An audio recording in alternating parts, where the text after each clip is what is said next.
షర్మిలకు సంబంధించి ఒక కీలకంగా వినిపిస్తుంది. ఏపీ పిసిసి పదవికి సంబంధించి మార్పు చేపట్టాలని ఒక కాంగ్రెస్ పార్టీ ఒక ఆలోచనలో కూడా ఉందని తెలుస్తుంది. ఎందుకంటే షర్మిలని పిసిసి చీఫ్ చేసిన తర్వాత ఇక్కడ పార్టీ పెరగటం కంటే కూడా మళ్ళీ తగ్గిపోయింది, ఆ డ్యామేజ్ మరింత జరుగుతుంది అనేది ఒక వాదన అయితే వినిపిస్తుంది.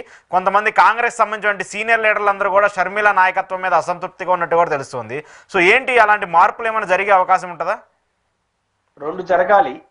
ఒకటి, షర్మిల గారి వ్యవహార శైలిన మారాలి, మారకపోతే ఆమెనైనా మార్చేయాలి.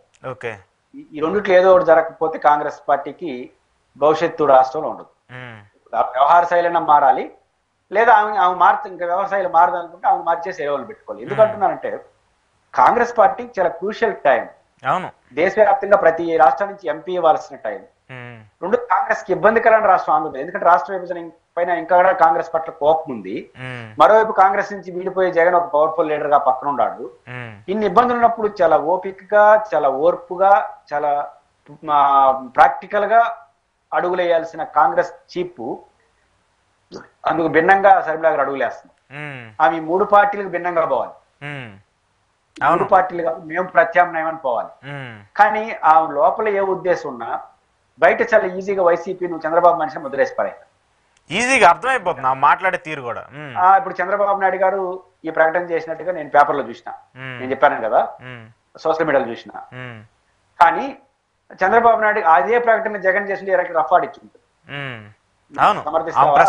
మాట్లాడేది మరి ఇప్పుడు ఎందుకు స్పందించలేదు అంటే అంటే ఆ ఉద్దేశం ఏదైనా కావచ్చు. ఆమె ఖండించింది.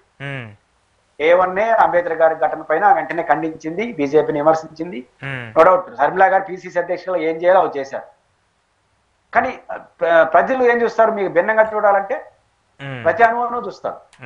కాబట్టి ఇప్పుడు ఆస్తుల వ్యవహారం ఏ విషయాలను చూస్తుంది, ఏం చేయాలి? ఇప్పుడు ఉదాహరణ గత 2024 ఎన్నికల్లో ఏం అజెండా అయి ఉండాలి? బైఫర్కేషన్ యాక్ట్ తెచ్చింది కాంగ్రెస్. ఈరోజు ఆంధ్రప్రదేశ్ కి అంతో ఇంతో మేలు జరిగిందంటే ఆ యాక్ట్ వల్ల. ఇంకా చాలా ఉన్నాయి దాంట్లో. వాళ్ళు ప్రత్యేక హోదా కూడా ఇస్తామని చెప్పేసి రాహుల్ గాంధీ గారు మొదటి సంతకం పెడతారని ఇప్పుడు కూడా మాట్లాడుతున్నారు. ఇప్పుడు ఆమె ఏం చేస్తున్నారు? ఆంధ్రప్రదేశ్ ఎన్నికల అజెండాలో ప్రత్యేక హోదా కాలం ముగిస్తా ఉంది, 10 ఏళ్ళు అవుతుంది. 5 ఏళ్ళు తెలుగుదేశం పట్టించుకోలేదు, 5 ఏళ్ళు వైసీపీ పట్టించుకోలేదు, వాళ్ళు అన్యాయం చేస్తున్నారు. మేము ప్రత్యామ్నాయం అని ప్రత్యేక హోదాని, ప్రత్యేక విభజన చట్టాన్ని ఒక అజెండాగా రాష్ట్రం అంతా తిరిగి ఉండాల్సిన షర్మిల వివేకానంద రెడ్డి కేసు నెత్తినేసుకుంది. అవును, అవినాష్ రెడ్డి జగన్ టార్గెట్ చేస్తూ మాట్లాడుతూ వచ్చింది. దీనివల్ల ఏం సాధించినారు? కాంగ్రెస్ పార్టీ ఇప్పుడు ఒక సెకండరీ లీడర్ ఏం మాట్లాడినా ఇష్యూ కాదు. అయితే పిసిసి చీఫ్ గానీ మీరు మాట్లాడిన తర్వాత కాంగ్రెస్ అజెండాగా మారిపోయింది. అది డెఫినెట్ గా కాంగ్రెస్ అజెండా ఏంటి? జగన్ వ్యతిరేకించడమా అనే అభిప్రాయానికి వెళ్ళిపోతే ఎవరు మీతో ర్యాలీ అవుతారు?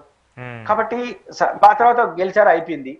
ఇప్పుడు జగన్ వదిలేయాలంటే జగన్ కరెక్ట్ అని కాదు. ఇక్కడ ఓడిపోయిన తర్వాత ఇంకా ఆయన పట్టుకోవాలి. గెలిచిన వాళ్ళతో పోరాడితే మీరు ప్రత్యామ్నాయం అవుతారు. జగన్ కన్నా బాగా పొట్టాడాలి. జగన్ పైన నిజంగా కోపం ఉంటే జగన్ తిరిగితే మీ కోపం తీరదు. జగన్ తో సంబంధం లేకుండా జగన్ కన్నా మీరు తెలుగుదేశానికి వ్యతిరేకంగా, కూటమికి వ్యతిరేకంగా పోరాడితే జగన్ వీక్ అవుతారు. అవును, ఆ రకంగా జగన్ పైన కక్ష తీర్చుకోవచ్చు షర్మిల. నిజంగా జగన్ వాళ్ళ అన్న మీద కక్ష తీర్చుకోవాలంటే జగన్ కన్నా బాగా ఫైట్ చేస్తే జగన్ వీక్ అయిపోతాడు. నీకన్నా మీ చెల్లి బెటర్ అని అందరూ ఆడిపోతారు. అవును, కాబట్టి మీరు జగన్ కన్నా గట్టిగా పోరాడితే జగన్ మీద కక్ష తీర్చుకున్నట్టు అవుతారు. కానీ జగన్ తిరిగితే ఇంకా సానుభూతి వచ్చేస్తారు.